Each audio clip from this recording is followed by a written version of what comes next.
અને ભાવનાઓ આપ સર્વોની સમક્ષ રાખવાની અનુમતિ લઉં છું.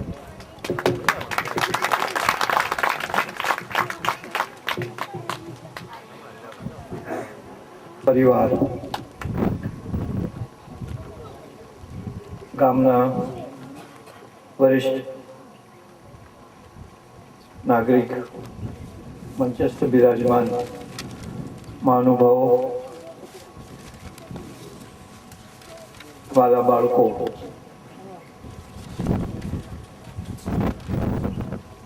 આપ સર્વોને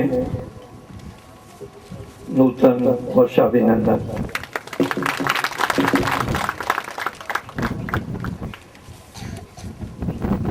શરૂઆત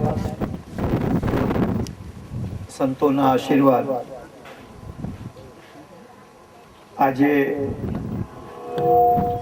આપણી સમક્ષ આપણને બધાને આ સારા કાર્યક્રમ નિમિત્તે શુભ અવસર પર અને નૂતન વર્ષના માટે પરમ પૂજ્ય વંદનીય સંત શ્રી વિજય બાપુશ્રીને આપણે આમંત્રણ આપ્યા હતા, પણ મને લાગે સંજોગો સાથ આજે નથી રહી શક્યા. પણ સંતોના આશીર્વાદ હર હંમેશ આપણા ઉપર રહ્યા છે. એક ભારતીય સંસ્કૃતિની પરંપરા છે.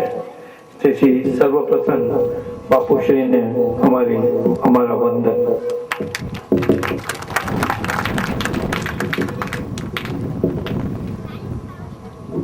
આજે એક વિચાર કરીએ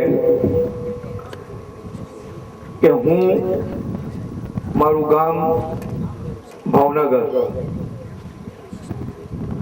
ઘણા લોકો એમ કે સારંગ પીપળી એ સાથે શું સંબંધ?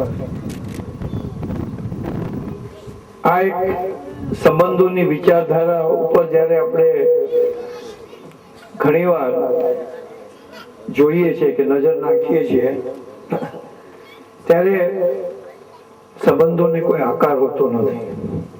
આપણે જેને આકાર આપીએ છીએ વ્યક્તિ તરીકે. અને ઋણાનું બંધ કદાચ આ જમીન સાથે કે આ ધરતી સાથે કંઈક હશે,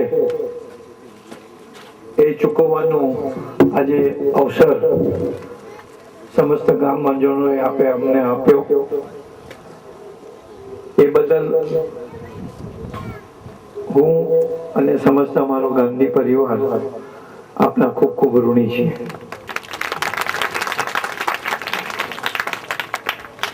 ખાસ કરીને સિંગડિયા સાહેબનો ખૂબ આભાર.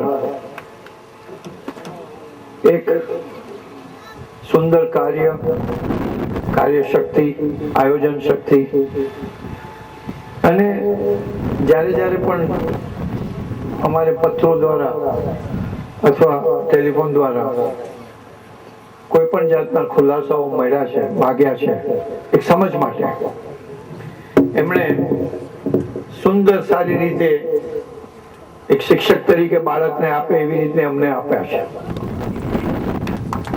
એટલે આ બધી જ આયોજન પ્રેરણા આપવાનો જો મુખ્ય સૂત્રધાર હોય તો સિંગાડિયા સાહેબને પાછળ.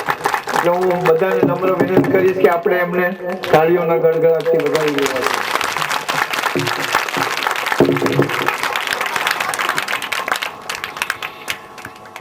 આ સારંગ પીપળી ગામ, આ સંસ્થા સાથેનો સંબંધ અમારા માટે ક્ષેત્ર અને કાર્ય ઇમ્પોર્ટન્ટ છે. એની મહત્વતા વધારે છે, ખાસ કરીને કાર્ય. અને કયું ક્ષેત્ર છે એ બહુ ગૌણ થઈ જાય છે. કેમ કે માતૃભૂમિ, કર્મભૂમિ, અને આ એક કર્મભૂમિનો ભાગ સમજીએ તો એમ સમજવું કે આપણને અહીંયા એક કોક જાતનું નિર્માણ કાર્ય કર્મ કરવાનું આપણને આપ લોકોએ, આ બધા પરિવારોએ, અહીંયાના ગ્રામીણજનોએ એક તક આપી છે. સરસ્વતી શિક્ષણ સિવાય કોઈ પણ પરિવાર કે કુટુંબનો ઉદ્ધાર નથી. આપણે એમ જ કહીએ. શિક્ષણ ખૂબ જ જરૂરી છે અને એની શરૂઆત બાળ વિદ્યાથી થાય છે અને પાયાનું શિક્ષણ એ ઘણું જ મહત્વનું છે કેમ કે એના ઉપર જ આખી કેળવણીની ભૂમિકા રચાય છે. આ સંસ્થા આટલા વર્ષોથી સુંદર કામ શિક્ષણ ક્ષેત્રે કરી રહ્યું છે. હું એક માનું છું કે શિક્ષણ આપણા જીવનની અંદર ફક્ત એક મહત્વનો એક ભાગ છે પણ મુખ્ય હેતુ કેળવણી.